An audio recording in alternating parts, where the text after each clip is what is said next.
ফাতেমা ঋতুর সামনে আর রিশাদকে কঠিন শাস্তি দিল শেহজাদ খান। এমনই একটি পর্ব দেখতে পাবে দুনিয়ার টাকার গোলাম নাটকের দর্শকরা। দুনিয়ার টাকার গোলাম নাটকের দর্শকরা যে পর্বটি দেখার জন্য অপেক্ষা করছিল, ঠিক তেমনই একটি পর্ব দেখতে পাবে তারা। তারা দেখেছে গোলামের যখন স্মৃতি ছিল না, তখন গোলামের সাথে কত অন্যায় অত্যাচার করেছে রিশাদ। তবে এবার শেহজাদ খান রূপে সেই রিশাদকে শাস্তি দেবে গোলাম। দুনিয়ার টাকার গোলাম নাটকটি যতই দিন যাচ্ছে ততই দর্শকদের প্রিয় হয়ে উঠছে। একের পর এক ধামাকাদার পর্ব উপহার দিচ্ছে এই গল্পের পরিচালক। তবে আগামী পর্বটি আরও মহা ধামাকা হবে।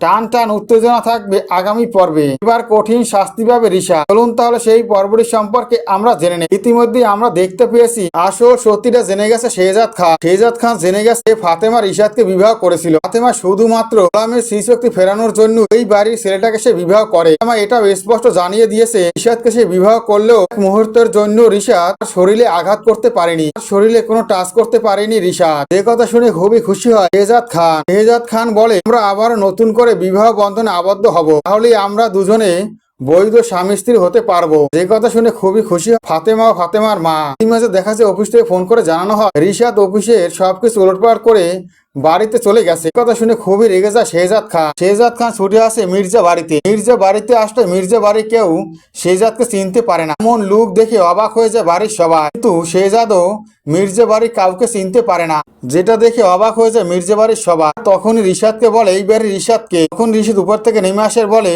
গোলাম আমি রিশাদ, এমন কেন করছি? কথা শোনার সাথে সাথে পকেট থেকে পিস্তলটা বের করে রিশাদের দিকে তাক করে। রিশাদ খুবই ভয় পেয়ে যায়। রিশাদ বলে, এটা তুমি কি করছো গোলাম? আজ আপনার খবর আছে, আপনি আমার অফিসে গিয়ে কেন অফিসটা তছনছ করেছে? এই কথার উত্তর দিন। কথা শুনে খুবই ভয় পেয়ে যায় রিশাদ। দুনিয়ার টাকার গোলাম নাটকের দর্শকরা এমন একটি পর্ব দেখতে পাবে।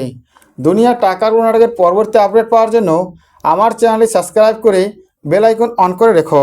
ধন্যবাদ।